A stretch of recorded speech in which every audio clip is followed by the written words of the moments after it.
আপনি কি জানেন ওয়ার্ল্ডের সবচেয়ে বড় টয় ডিস্ট্রিবিউটরকে কোনো টয় ম্যানুফ্যাকচারিং না, ওয়ার্ল্ডের সবচেয়ে বড় টয় ডিস্ট্রিবিউটর হচ্ছে একটা রেস্টুরেন্ট। হ্যাঁ, এই রেস্টুরেন্টের নাম হচ্ছে ম্যাকডোনাল্ড। বর্তমানে ম্যাকডোনাল্ডের 20% অর্ডারে একটা খেলনা থাকি। ম্যাকডোনাল্ড প্রতি বছর 1.5 বিলিয়ন খেলনা ডিস্ট্রিবিউট করে থাকে। গল্পের শুরুটা হয়েছিল 1979-এ, যখন ম্যাকডোনাল্ড হ্যাপি মিল নামের একটা মিল চালু করেছিল। ওই মিলের মধ্যে একটা খেলনা ফ্রি দেওয়া হতো। শুধু টয় ডিস্ট্রিবিউট করে দেওয়াই তাদের মেইন রিজন না, তাদের প্রথম মেইন কারণ হলো ম্যাকডোনাল্ডসের তারা আসলে বাচ্চাদের সাথে একটা ইমোশনাল কানেকশন বন্ড করে, যার ফলে বাচ্চারা তার মা বাবাকে নিয়ে ম্যাকডোনাল্ডসের যেই রেস্টুরেন্ট রয়েছে সেখানে যায় এবং তারা একটা ধীরে ধীরে একটা লয়াল কাস্টমারের মেক হয়।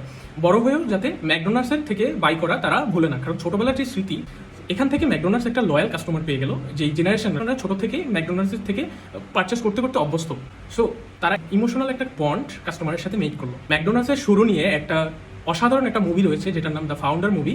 এই মুভিটা আমি হাইলি সাজেস্ট করবো আপনাদের দেখার জন্য।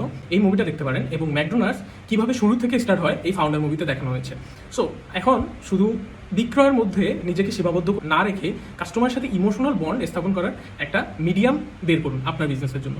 আর এরকম আরও মার্কেটিং কন্টেন্ট পেতে অবশ্যই এই চ্যানেলটা সাবস্ক্রাইব করে পাশে থাকুন। ধন্যবাদ।